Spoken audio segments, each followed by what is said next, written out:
The crack of ice splitting beneath her feet was the last sound Olivia Barrett heard before the frozen world swallowed her whole.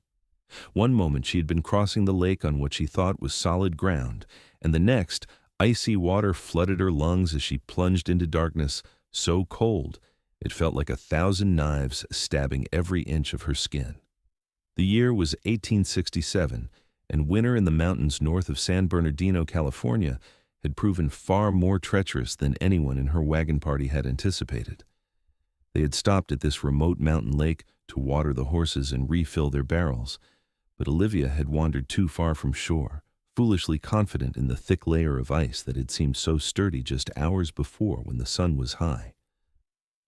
The water pulled her down with greedy hands, and panic seized her chest as she tried to swim upward, but her heavy wool skirts wrapped around her legs like iron chains. Her lungs burned for air, and the cold was already making her limbs sluggish and unresponsive. Through the murky water, she could see the jagged hole above her, a window to the world she was rapidly leaving behind. She kicked harder, fought against the weight of her sodden clothing, and just when she thought her lungs would burst, her hand broke through the surface. Before she could pull herself up, strong hands grabbed her wrist with a grip like iron. Someone was pulling her, hauling her bodily from the water with a strength that seemed impossible. She emerged, gasping and choking, coughing up lake water as those same powerful hands dragged her across the ice toward solid ground. Her vision was blurred, but she could make out a massive figure above her, moving with purpose and speed. The moment they reached the snowy shore, the man scooped her into his arms as if she weighed nothing at all and began running. Olivia could barely process what was happening. Her teeth chattered so violently she thought they might shatter, and her entire body shook with convulsions she could not control. Ice crystals were already forming in her hair and on her eyelashes. The stranger carrying her smelled of pine and wood smoke and animal fur, and through her fading consciousness she registered that he was enormous, easily over 6 feet tall with shoulders broad enough to block out the afternoon sun. "Stay with me," a deep voice rumbled above her head. "Do not close your eyes. You hear me, woman. Keep them open." She tried to respond but could not make her jaw work properly. Everything hurt and yet felt numb at the same time, a terrible paradox that made her want to simply slip away into sleep. But the man's voice kept pulling her back, commanding and urgent. "Almost there. Just hold on." Time became strange and elastic. She was aware of movement, of branches snapping, of the crunch of boots on snow. Then suddenly there was warmth on her face, blessed warmth that made her skin prickle painfully as sensation began to return. Her eyes focused enough to see that they were inside some kind of shelter, a cabin built of thick logs with a fire blazing in a stone hearth. The man set her down on a pile of furs near the fire and immediately began stripping away her wet clothing. "No," she tried to protest, but her voice came out as barely a whisper. "You will die if these stay on," he said firmly, his hands already unlacing her boots. "I have seen it before. Seen folks freeze to death because they were too modest to get out of wet clothes. That will not happen today." His movements were efficient and impersonal, and despite her shock and confusion, Olivia recognized that he was trying to save her life. He peeled away her soaked dress, her petticoats, her stockings, everything that clung to her skin like ice. When she was down to just her thin chemise, he wrapped her in thick fur blankets and moved her even closer to the fire. Then he disappeared for a moment, and she heard the sound of metal scraping against metal. He returned with a large tin cup filled with something hot that steamed in the cold air. "Drink this," he ordered, supporting her head with one large hand while bringing the cup to her lips with the other. "Slow sips. It will burn, but you need it." The liquid was some kind of herbal tea mixed with what tasted like whiskey, and it burned all the way down her throat into her stomach. But the warmth that spread through her core was worth the discomfort. He made her drink the entire cup, then wrapped more furs around her until she was cocooned in warmth. Only then did Olivia get her first real look at her rescuer. He was kneeling beside her, and even in that position, his size was impressive. He had dark hair that fell past his shoulders, tied back loosely with a leather cord, and a thick beard that covered the lower half of his face. But it was his eyes that caught her attention, a striking pale blue that seemed almost out of place in his weathered, sun-bronzed face. His shoulders were impossibly broad beneath his buckskin shirt, and his arms were corded with muscle that flexed visibly as he adjusted the furs around her. This was a man who lived by physical labor, whose body had been honed by survival in this harsh mountain wilderness. Thank you," she managed to whisper, her voice still weak and shaky. "You saved my life." "You were foolish to be out on that ice," he said bluntly, standing up to his full, impressive height. "The sun warms the surface this time of year, makes it thin even when it looks solid. Where's your party? Your husband?" "No husband," Olivia said, still shivering despite the furs and the fire. "I'm traveling with a wagon train. We stopped at the lake to water the horses. I thought the ice was safe." He shook his head, moving to add more wood to the fire. "Your wagon master should have known better than to let anyone walk out there. How long have you been in these mountains?" 2 days. We came up from San Bernardino, heading north to try our luck in the gold fields, though most of the gold is gone now, or so we have been told." "Most of it is," he confirmed, settling himself on a log bench near the fire. "What is left is not worth the cost of getting to it. You would be better served turning back." Olivia studied him more carefully now that her mind was beginning to clear. His cabin was small but well built, with supplies and provisions stored neatly along one wall. Furs and hides hung from the rafters, and she could see the shapes of traps and tools hanging on pegs. "You live up here alone?" "I do. Name is Quinton Everett, though most call me Flint, mountain man, trapper, hunter. Been up here 5 years now." 5 years alone? The thought was staggering. "Do you not get lonely?" "Solitude suits me better than people do," he said simply. "What is your name?" "Olivia Barrett. I'm from Missouri originally.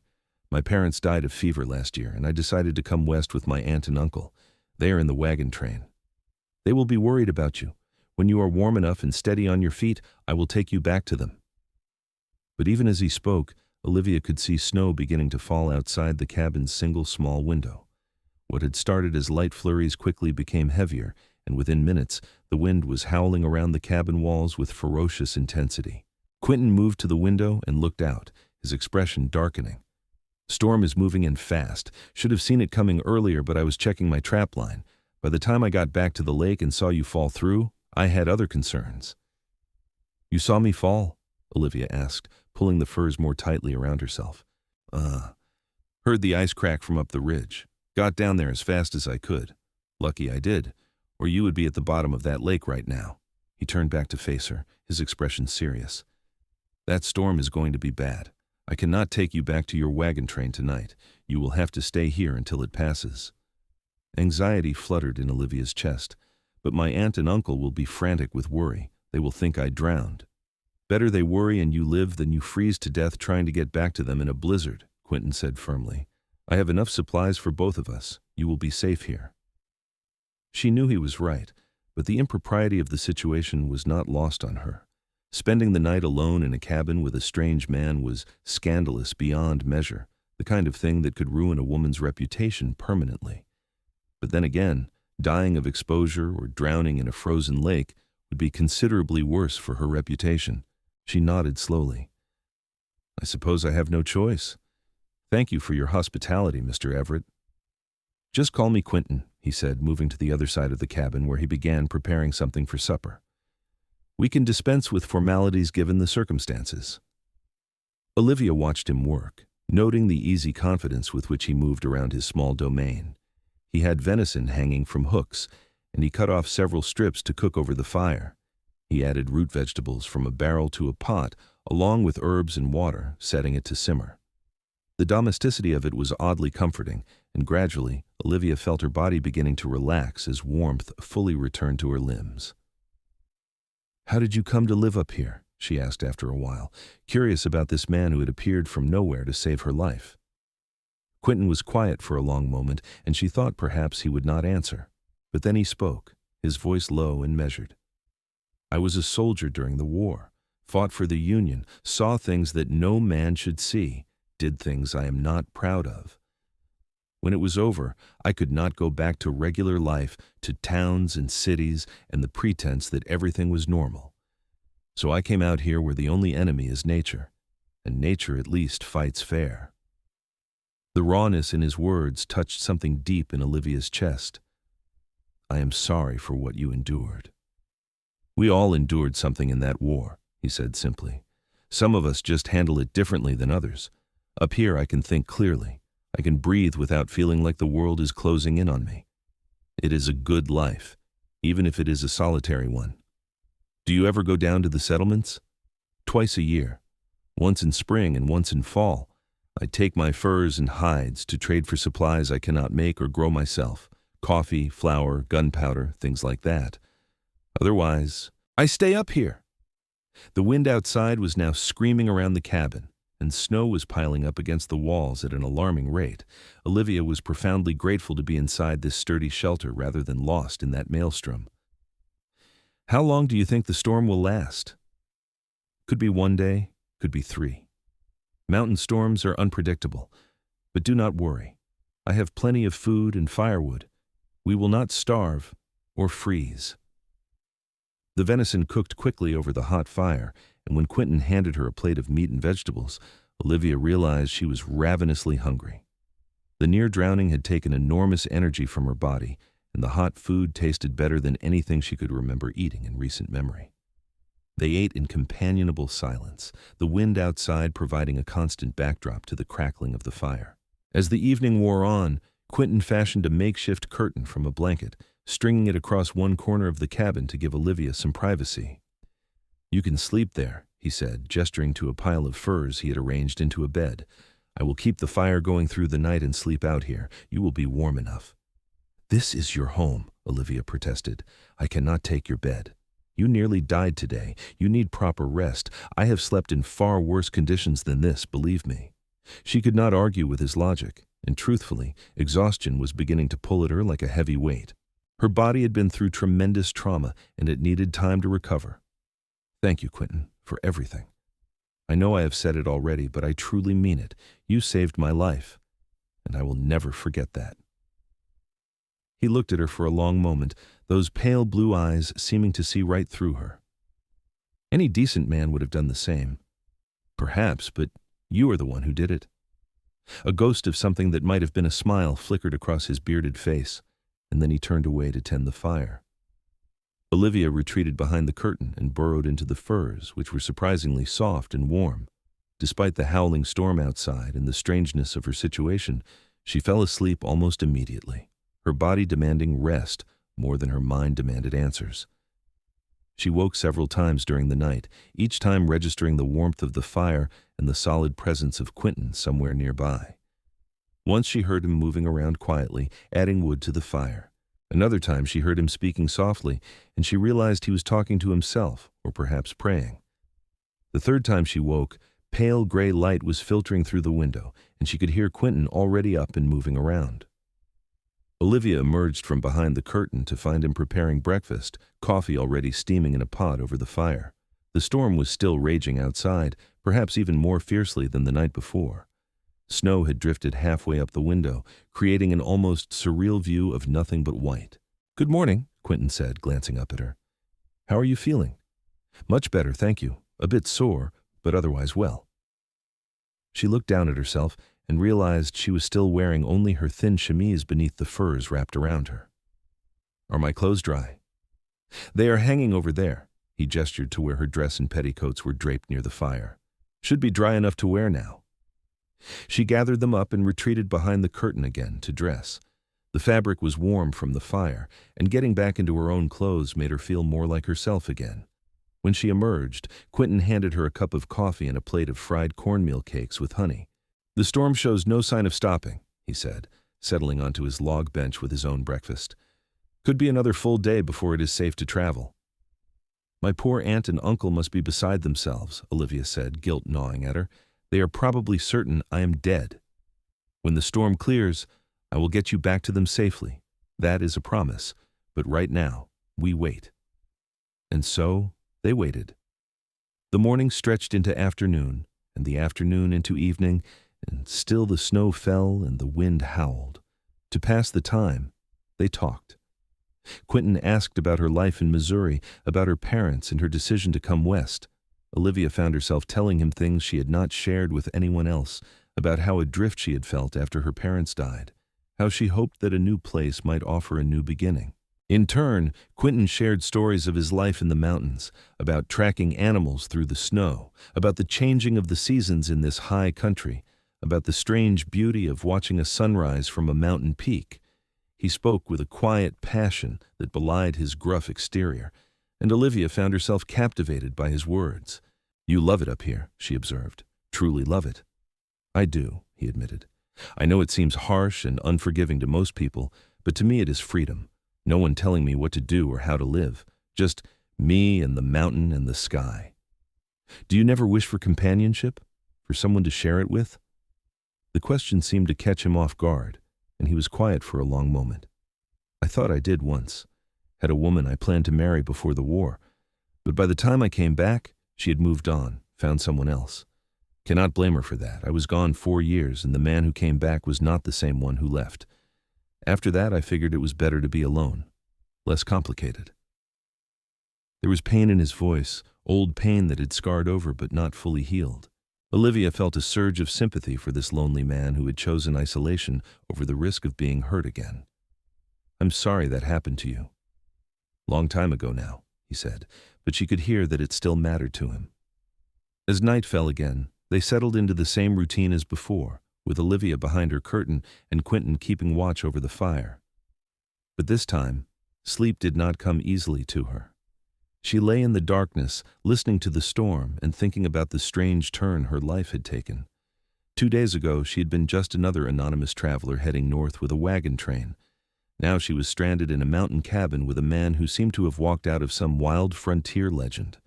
And yet, she did not feel afraid. Despite the impropriety of the situation, despite the fact that she barely knew him, Quinton made her feel safe in a way she had not felt since her father died. There was something solid and reassuring about his presence, something that went beyond his obvious physical strength. He was a man of his word, a man who did what he said he would do, and in this uncertain world, that was a rare and valuable thing. The storm finally began to break the next morning. The wind died down to a whisper, and the snow tapered off to scattered flurries. Quinton checked the conditions outside and declared that by afternoon they should be able to make the journey back to her wagon train. "It will be hard going through the fresh snow," he warned, "but I have snowshoes for both of us and I know the terrain. We should reach the lake by nightfall." Olivia felt a strange mixture of relief and disappointment. She was anxious to see her aunt and uncle, to let them know she was alive and well. But part of her was reluctant to leave this warm cabin and the surprising companionship she had found with Quinton.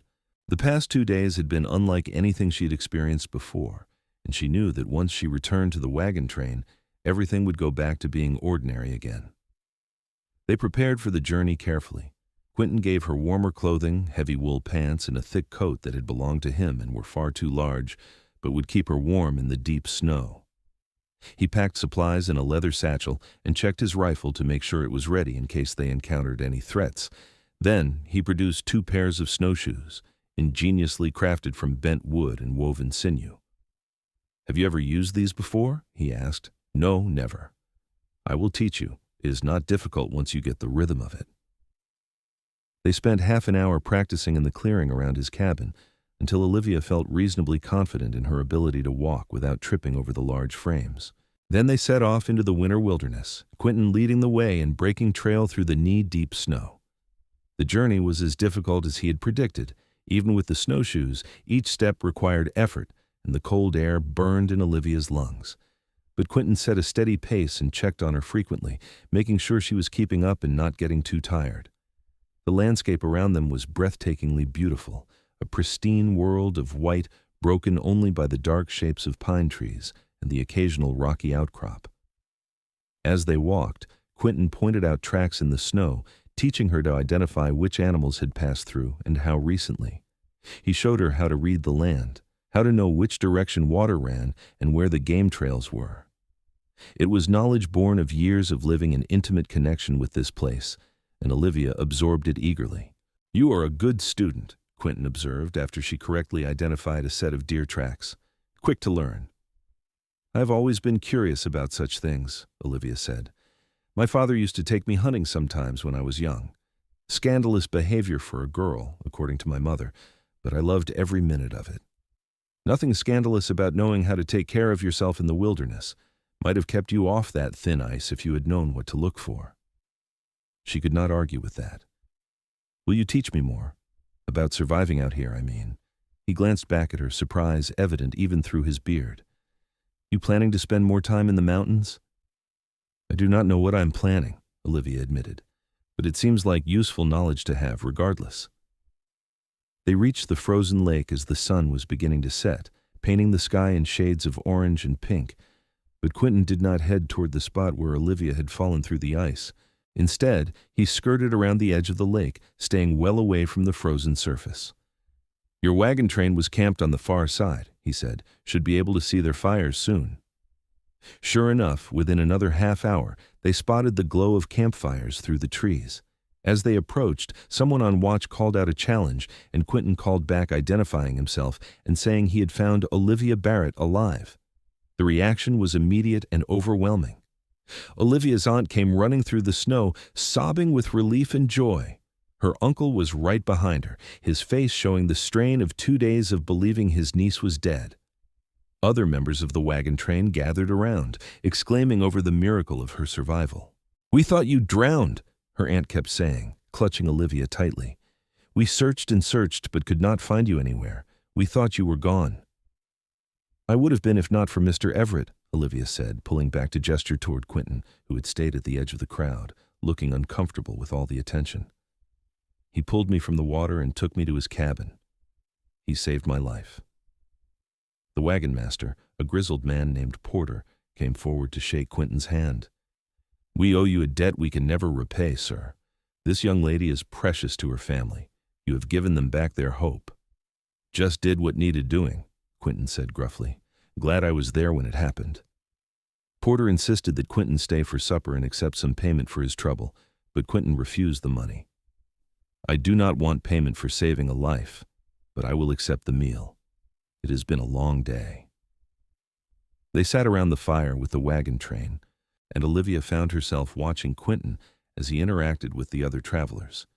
He was clearly uncomfortable in the larger group, answering questions with brief factual responses and not elaborating unless pressed. But she also saw the way people looked at him with respect and a kind of awe. He was a figure from another world, a true mountain man who had mastered this harsh environment that most of them found terrifying. As the evening wore on and people began to drift toward their wagons to sleep, Olivia's aunt pulled her aside. "You were alone with that man for 2 days?" she asked, her voice low and worried. "He saved my life, Aunt Margaret, and he was a perfect gentleman the entire time. He gave me his bed and slept by the fire. There was a storm. We had no choice but to wait it out." "I am not questioning his character, dear. I'm just worried about what others might say. You know how people talk." Olivia felt a flash of anger. "People can say what they like. I am alive because of Quinton Everett, and I will not hear a word against him or feel shame for circumstances that were entirely beyond my control." Her aunt looked surprised at the vehemence in her tone, but nodded slowly. "You're right, of course. I'm just glad you are safe. That is all that matters." But later, as Olivia lay in her bedroll under the wagon, she thought about her aunt's words and about what awaited her when they reached their destination. The other women in the wagon train would talk, she knew. They would speculate and gossip about what might have happened in that cabin. It was inevitable, and there was nothing she could do to stop it. More troubling was the realization that she did not care as much as she should have. The opinions of near strangers seemed far less important than the memory of Quinton's steady presence, his quiet competence, the unexpected gentleness in his rough hands as he had cared for her. She had felt more alive in those 2 days than she had in months, and returning to the slow, plodding routine of wagon train travel felt suddenly stifling. She woke early the next morning to find that Quinton had already left, heading back to his cabin in the pre-dawn darkness. Disappointment stabbed through her, sharp and unexpected. She had wanted to say goodbye properly, to thank him again, to perhaps ask when she might see him again. But he was gone, disappeared back into his mountain solitude as if the past 2 days had been nothing but a dream. The wagon train broke camp and continued north, and with each mile, the frozen lake and the cabin and the man who lived there grew more distant. Olivia threw herself into the daily tasks of travel, helping her aunt with cooking and washing, walking alongside the wagons when the terrain permitted. But her mind kept drifting back to those pale blue eyes and the sound of wind howling around solid log walls. They reached the goldfield settlement of Whiskey Creek 3 weeks later, and it was immediately apparent that the rumors had been true. The gold was largely gone, and what remained was being worked by established claims that had no intention of sharing. The town itself was a ragged collection of buildings thrown up with more optimism than skill, populated by disappointed prospectors and the merchants who sold them supplies at inflated prices. Olivia's uncle managed to secure work at the general store, and her aunt took in washing and mending to supplement their income. They rented a small room above a saloon, cramped and drafty, but better than sleeping in a wagon. It was a hard life, harder than Olivia had expected, and she found herself thinking more and more often about the mountains to the south and the man who lived there alone. Spring came slowly to the high country, but when it arrived, it transformed the landscape with shocking speed. Snowmelt swelled the creeks and rivers, and wildflowers carpeted the meadows in riots of color. The wagon train that had brought them north disbanded, with some heading further into Oregon Territory, and others settling in various mining camps and towns. Olivia took work at the town's only restaurant, waiting tables and helping in the kitchen. It was respectable work, though exhausting, and it gave her a measure of independence she had not had before. She saved her wages carefully, though she was not entirely sure what she was saving for. Some vague idea of the future, perhaps, though, when she tried to picture that future, it remained stubbornly blank. Summer arrived, hot and dry, turning the mountain meadows golden. On her rare days off, Olivia took to walking outside town, exploring the trails and forests. She thought often of the things Quinton had taught her during their brief time together, the way to read animal tracks and identify edible plants. She practiced what she remembered, and slowly she began to feel more confident in the wilderness.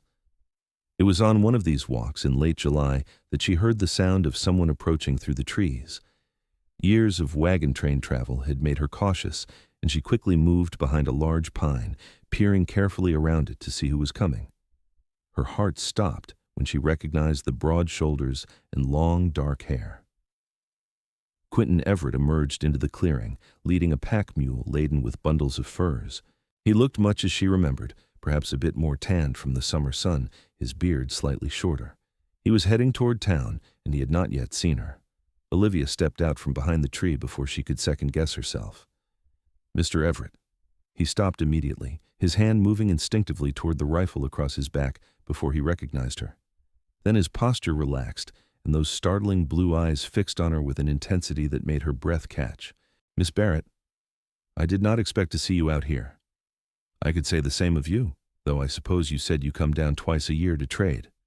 "I do. Summer trading is less profitable than fall, but I needed some supplies that could not wait."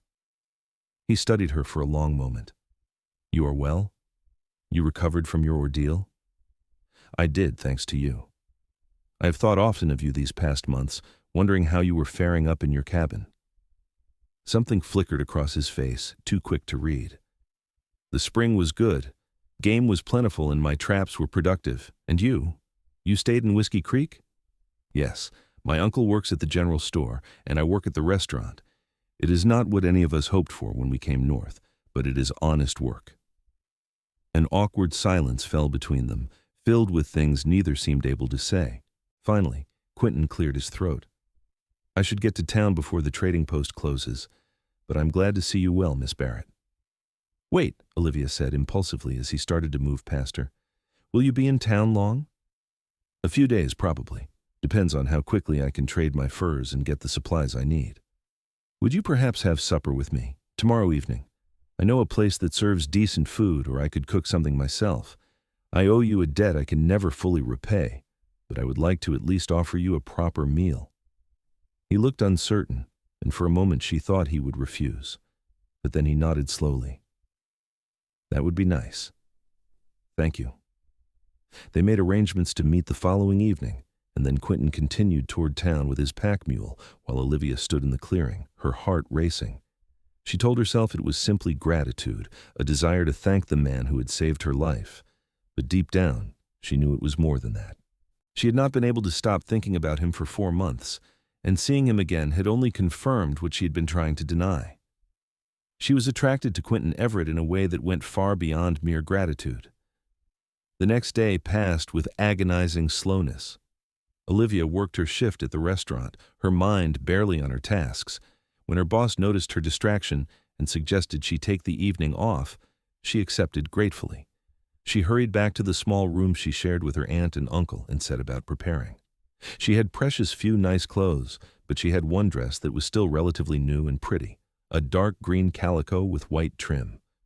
She washed carefully, brushed her hair until it shone, and even pinned it up in a more elaborate style than her usual simple braid.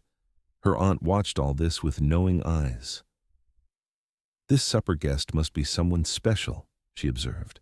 "It is Mr. Everett, the man who saved me from the lake. He's in town trading furs, and I wanted to thank him properly." "I see." Her aunt's tone suggested she saw more than Olivia was saying. "Well, you look lovely, dear. Have a pleasant evening." Olivia had arranged to meet Quinton at a small park area on the edge of town where a few benches had been placed under the trees. She arrived a bit early and found him already waiting, cleaned up from his travel and wearing what were clearly his town clothes, though they still had a frontier roughness to them.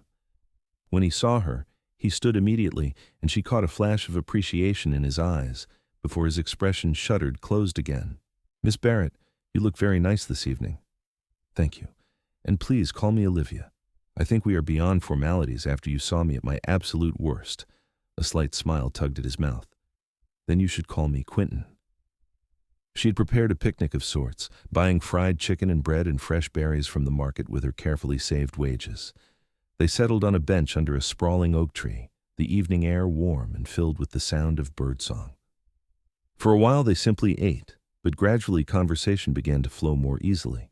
Quinton told her about his spring and summer in the mountains, about tracking a mountain lion that had been raiding his traps, about finding a meadow full of wildflowers that he swore stretched for miles.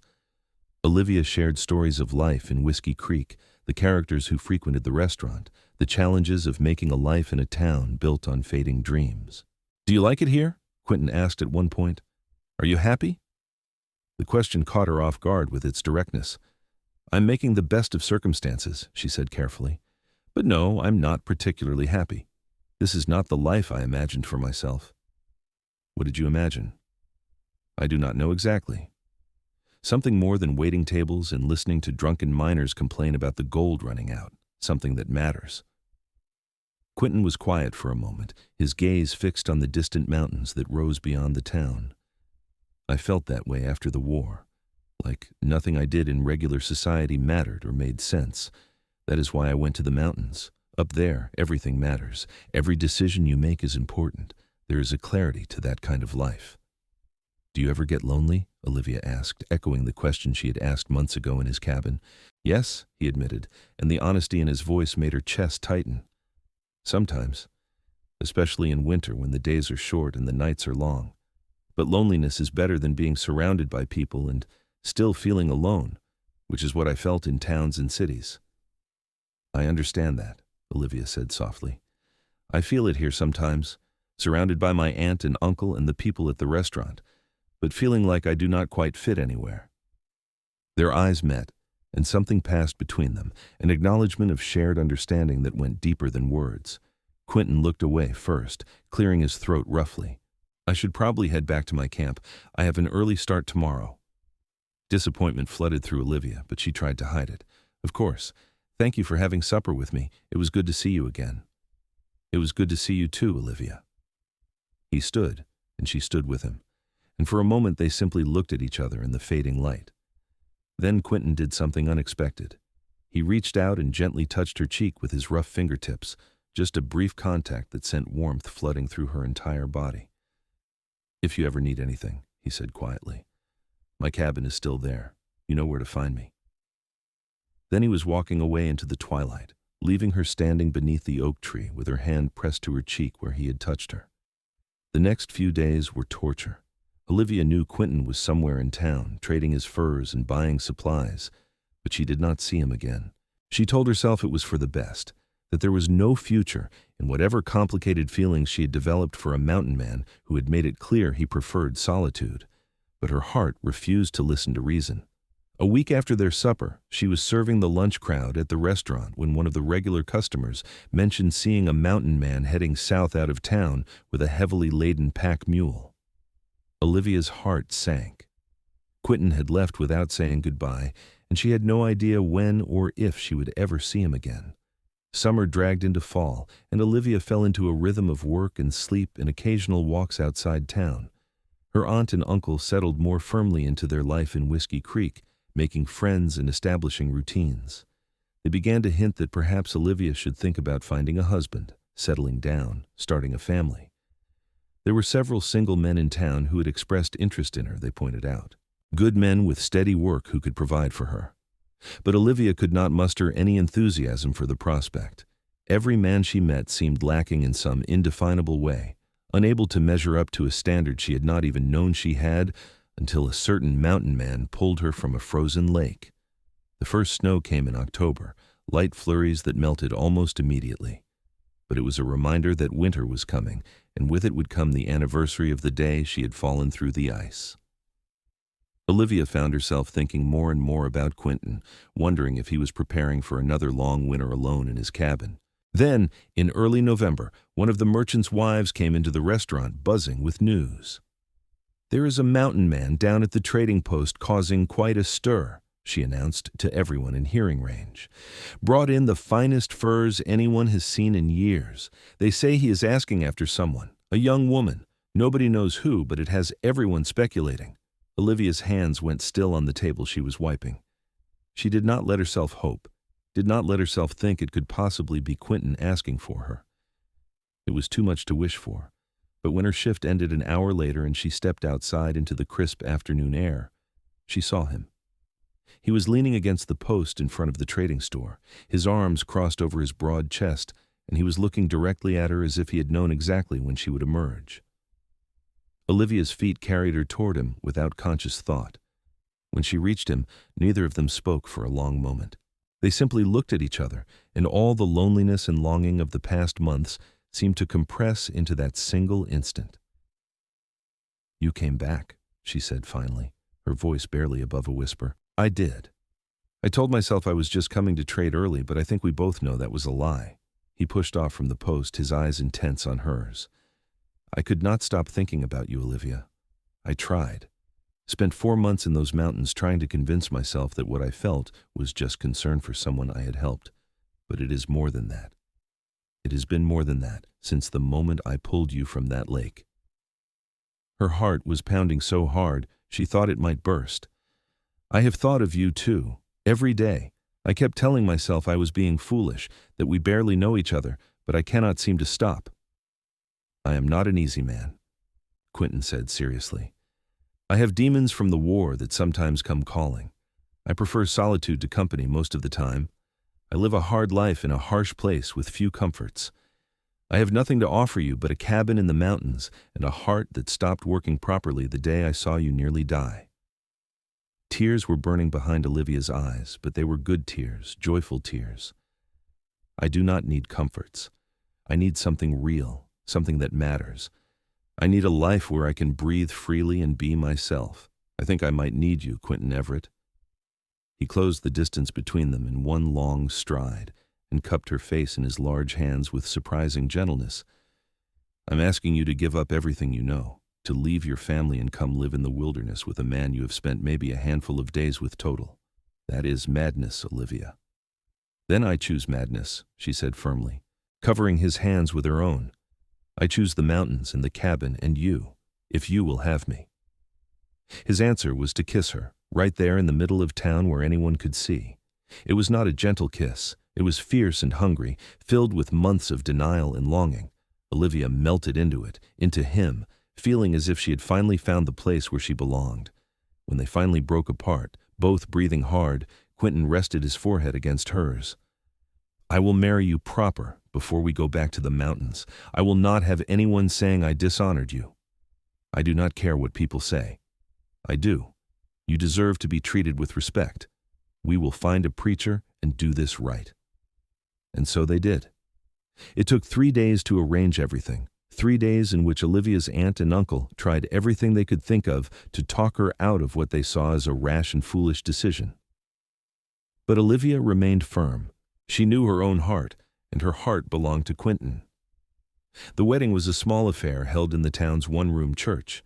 Olivia wore her green calico dress again, and Quinton wore his cleanest buckskins. Her aunt and uncle attended, along with a few other townsfolk who were curious about the unusual union. The preacher rushed through the ceremony as if afraid one or both of them would change their minds. But when Quinton said his vows, his voice was steady and sure. I promise to protect you, provide for you, and love you for as long as I draw breath. I promise to share my life and my home with you and to honor the gift you have given me by choosing me. Olivia's own vows were simpler. I promise to stand beside you, to share both the hard times and the good, and to love you with everything I am. I choose you, Quinton, today and always. When the preacher pronounced them married, Quinton kissed her with a tenderness that made her heart ache in the best possible way. They were husband and wife, bound together by law and by choice, and by something deeper that neither of them could fully name. They spent their wedding night at the small boarding house where Quinton had been staying, and for the first time, Olivia learned what it meant to truly belong to someone. Quinton was gentle with her, patient and careful, but there was also a passion in him that took her breath away. He worshipped her body with his hands and mouth, learning what made her gasp and moan, and when they finally joined together, it felt like coming home.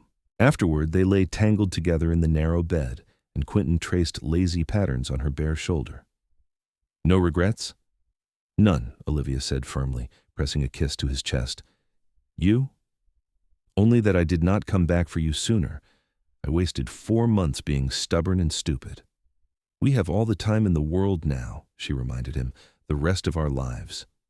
They left Whiskey Creek 2 days later, Olivia riding one of Quinton's horses while he led the pack mule. Her belongings fit into 2 small bundles, everything she owned in the world reduced to what could be carried on a mule. Her aunt had cried when they said goodbye, making Olivia promise to send word regularly so they would know she was safe. Her uncle had simply pulled her into a tight hug and whispered that he hoped she knew what she was doing. But as they rode south toward the mountains, Olivia felt nothing but certainty. This was right. This was where she was meant to be. The journey to Quinton's cabin took 5 days, following trails that were invisible to Olivia's untrained eyes, but clearly familiar to her new husband. Each night they made camp, and Quinton taught her more about surviving in the wilderness, how to build a proper fire, how to hang food so bears could not get it, how to read the weather in the clouds and the behavior of animals. You are going to teach me everything you know, Olivia declared one evening as they sat by the fire. I want to be useful, not just someone you have to take care of. Quinton looked at her with something close to admiration. Most women would want to be taken care of. I am not most women. If I am going to live in these mountains, I am going to learn to live in them properly. Besides, what if something happened to you? I need to be able to survive on my own if I have to.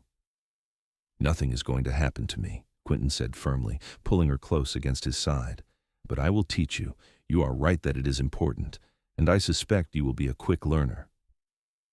When they finally reached the cabin, Olivia felt a rush of recognition. It looked exactly as she remembered, sturdy and weathered and somehow welcoming despite its isolation.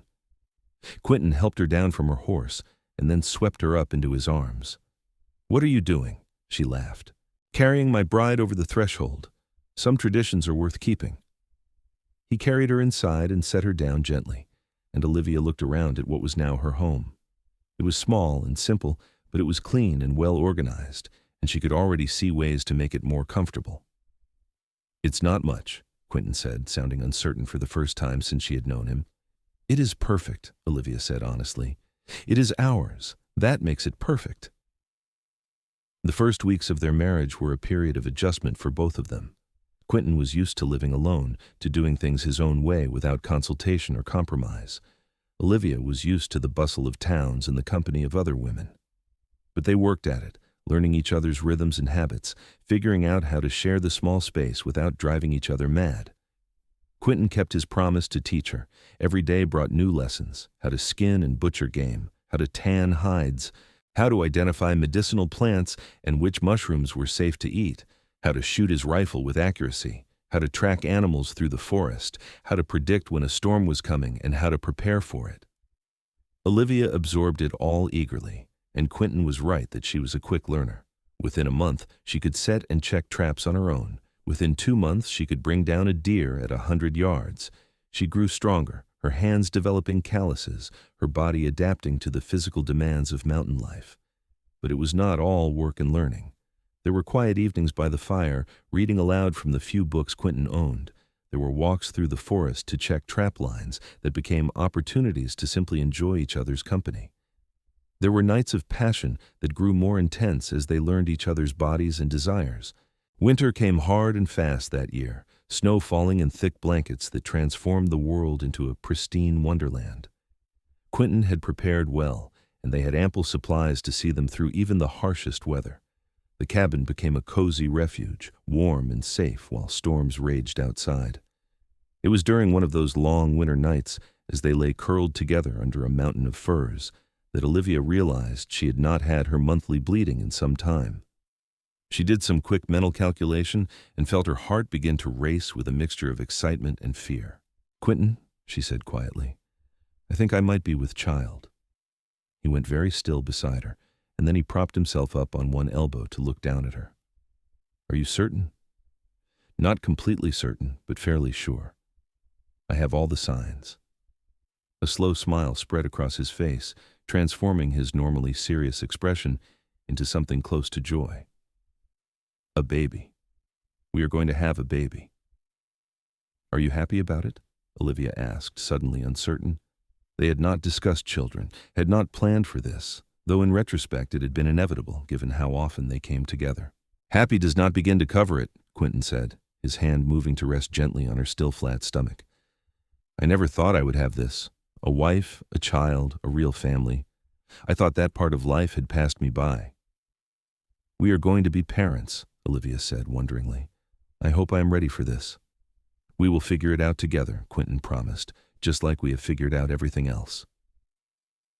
As winter slowly gave way to spring, Olivia's pregnancy became more apparent. Her belly swelled, and she felt the first fluttering movements of the baby inside her. Quinton became almost comically protective, insisting she rest more and do less of the heavier work. She tolerated his fussing with good humor, understanding that it came from love and concern. In March, as the snow began to melt and the first green shoots pushed up through the earth, Quinton made a trip down to San Bernardino. He returned 3 days later with supplies for the birth, including clean cloth for bandages and blankets for the baby. He had also brought back news. "I saw your aunt and uncle," he said as he unpacked. "Let them know about the baby. They send their love and congratulations. Your aunt made this." He pulled out a tiny gown, beautifully sewn with delicate embroidery along the hem. Olivia held it up with tears in her eyes. "That was kind of her. I miss them sometimes. I told them they could visit in the summer if they wanted. I know this is isolated, but I do not want you to be completely cut off from your family." It was a generous offer, and Olivia kissed him gratefully. "Thank you. That means a great deal to me." The baby came in late May, arriving after a long and difficult labor that left Olivia exhausted and Quinton terrified. He had attended births before, had helped deliver calves and foals, but this was different. This was his wife, his child, and the responsibility of it nearly overwhelmed him. But Olivia was strong, stronger than either of them had realized. She labored through the night with Quinton holding her hand and wiping her face with cool cloths, and when dawn broke over the mountains, their son entered the world with a lusty cry. Quinton caught the baby with shaking hands, overcome with emotion as he looked at the tiny, perfect person they had created. He cleaned the infant carefully and wrapped him in the soft blankets, then placed him in Olivia's waiting arms. "He is beautiful," Olivia whispered, exhausted but radiant. "He looks like you." "He is perfect," Quinton said hoarsely. "You are perfect. Thank you, Olivia. Thank you for giving me this." They named him James, after Olivia's father. He was a healthy baby with dark hair like his father and eyes that shifted between blue and gray. Quinton took to fatherhood with the same intense focus he brought to everything, learning to swaddle and soothe and change diapers with surprising competence.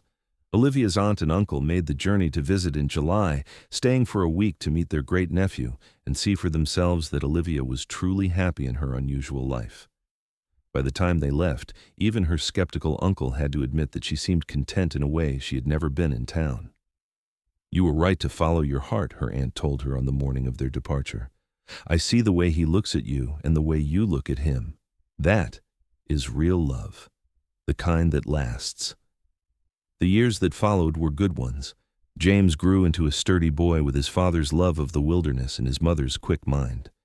When he was 3, a daughter joined the family, born during a spring thunderstorm. They named her Rose for the wild roses that bloomed all over the mountain that year. 2 years after that came another son, Samuel, who arrived early but healthy. Quinton expanded the cabin to accommodate their growing family, adding a loft for the children and another room for storage. Olivia planted a garden in the clearing, growing vegetables and herbs that supplemented their diet of wild game and fish. They kept chickens for eggs and got a milk cow from a homesteader passing through. Their life was not easy. There were hard winters when game was scarce and they had to ration carefully. There were injuries and illnesses that had to be treated with herbs and hope since the nearest doctor was days away. There were times when the isolation weighed on them, when they went weeks without seeing another human face. But there was also joy. There were summer evenings watching their children play in the meadow. There were winter nights gathered around the fire, while Quinton told stories and Olivia mended clothes. There were mornings waking up wrapped in each other's arms, knowing that they had built something real and lasting together. Quinton taught his sons to hunt and trap and track, just as his own father had taught him before the war. He taught Rose too, despite Olivia's initial protests that it was not proper for a girl. But Rose took to the wilderness skills even more naturally than her brothers, able to move through the forest as quietly as a shadow by the time she was 8. Olivia taught all the children to read and write and cipher, using the few books they had and making up lessons as she went. She told them stories of her own childhood in Missouri, of their grandparents they would never meet, of the wider world that existed beyond their mountain home. As the children grew older, the question of their future became more pressing.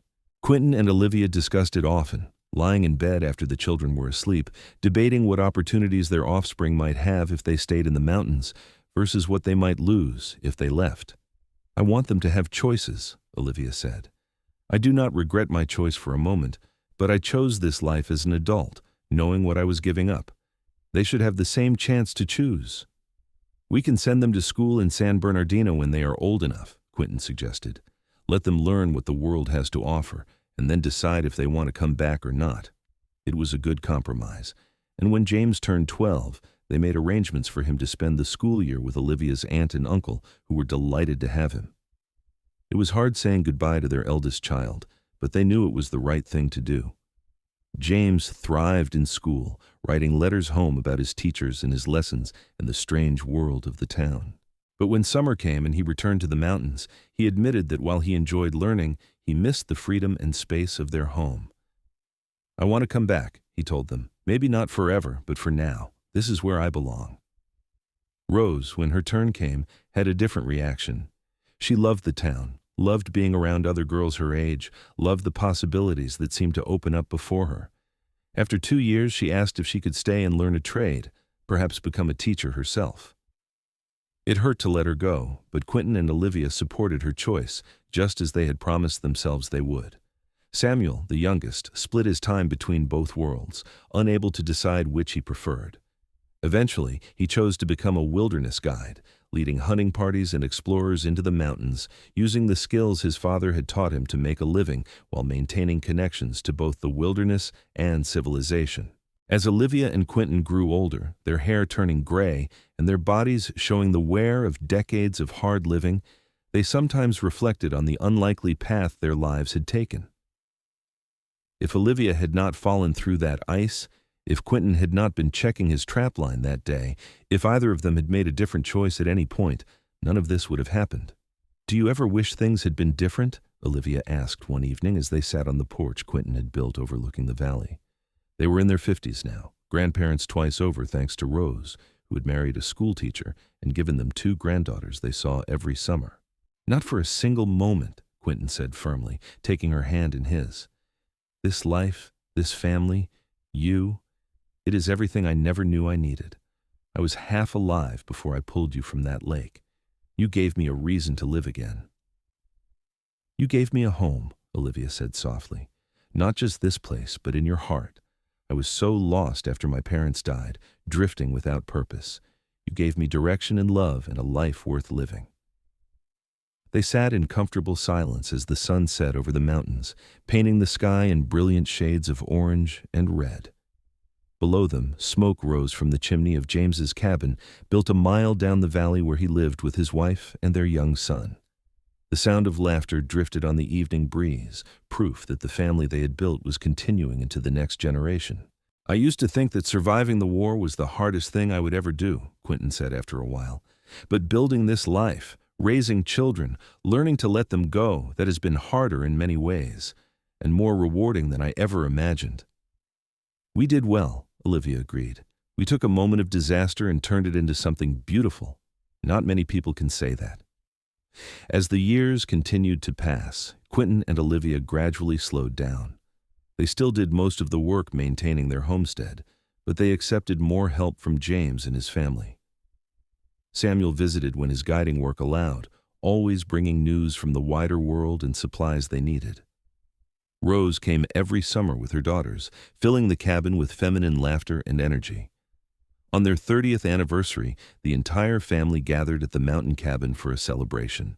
It was crowded with 3 generations of Everetts, children and grandchildren running wild through the forest while the adults shared stories and memories.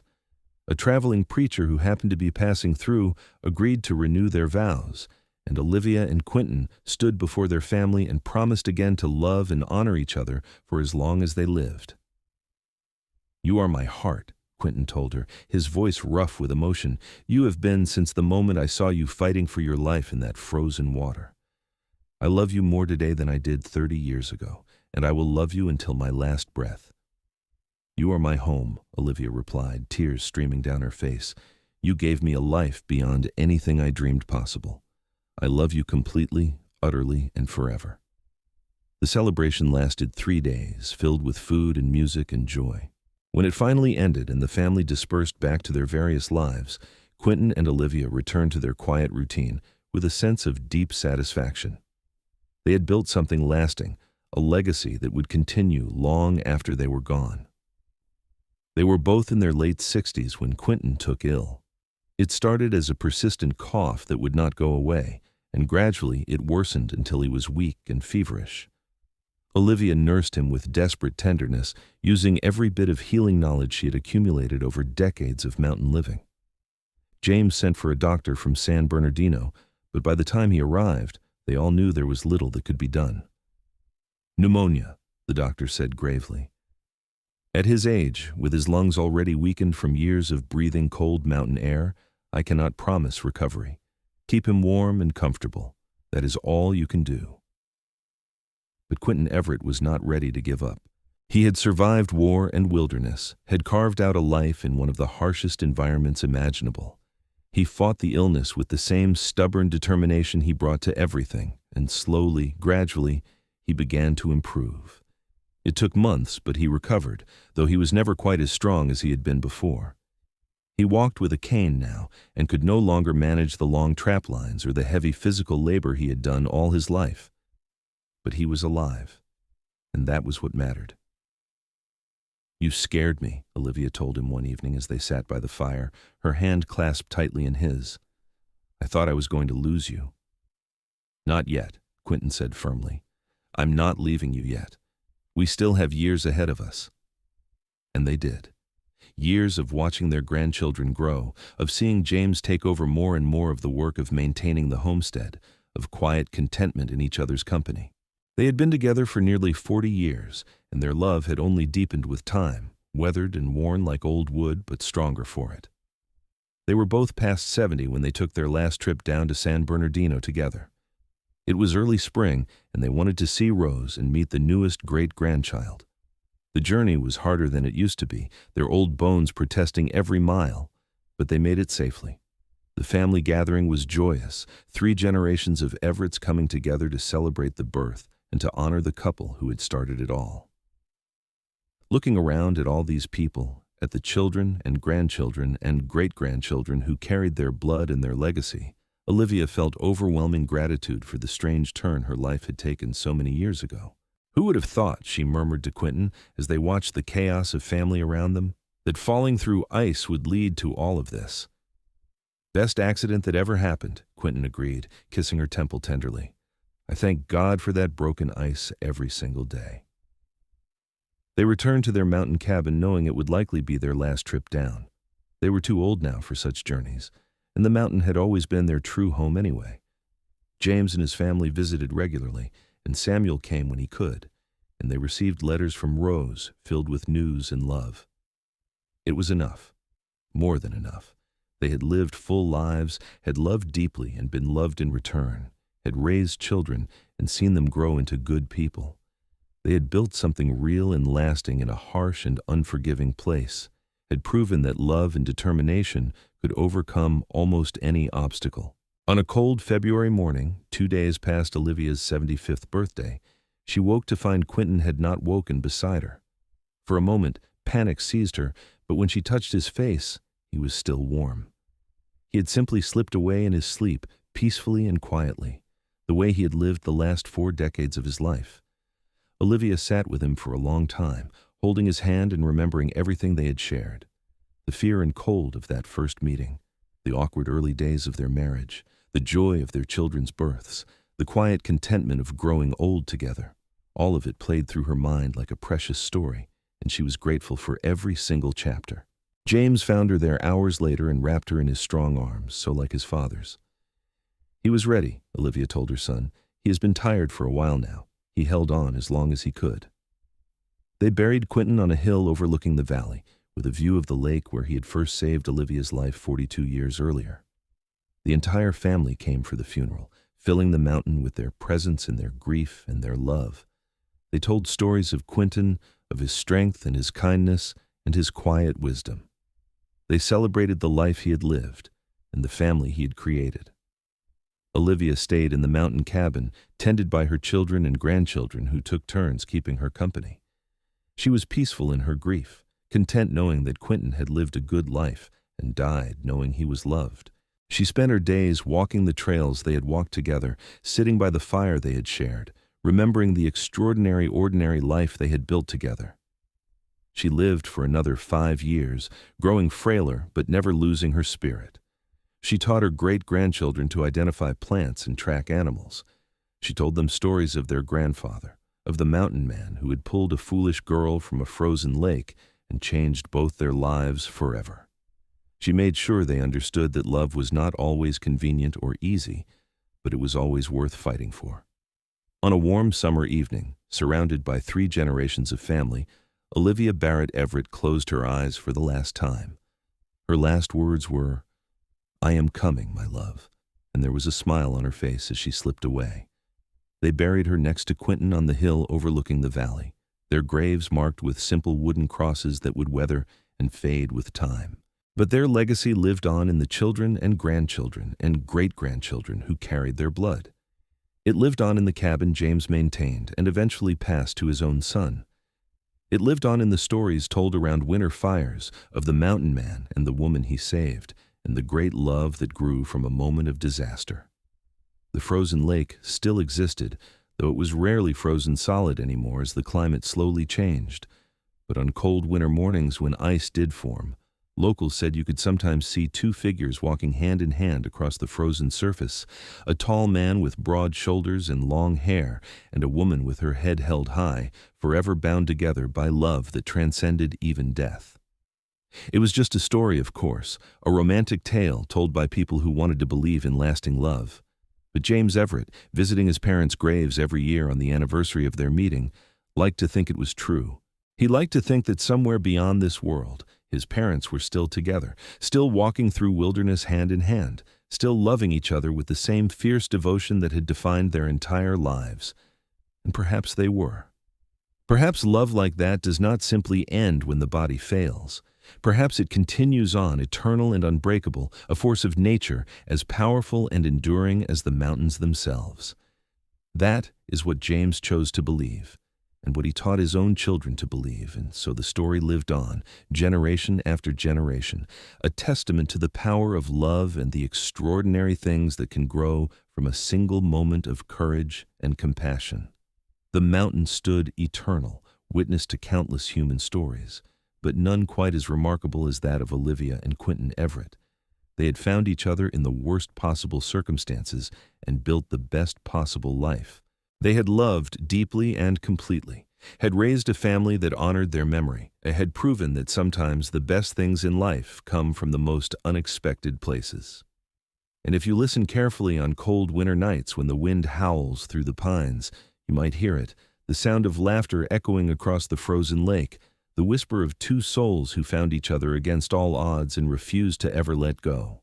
It is a love story for the ages, simple and profound, a reminder that sometimes all it takes is one person willing to jump into freezing water to save a stranger, and another person brave enough to choose love over safety, wilderness over civilization, heart over head. That is the legacy of Olivia and Quinton Everett, and it lives on in the mountains they loved, in the family they created, in the story that continues to be told around fires on cold winter nights. It is a story of survival and salvation, of second chances and deep love, of two people who found in each other everything they never knew they needed. It is a story that proves that sometimes the greatest adventures begin with disaster, that the deepest love can grow from the most unlikely circumstances, and that true connection transcends time, place, and even death itself.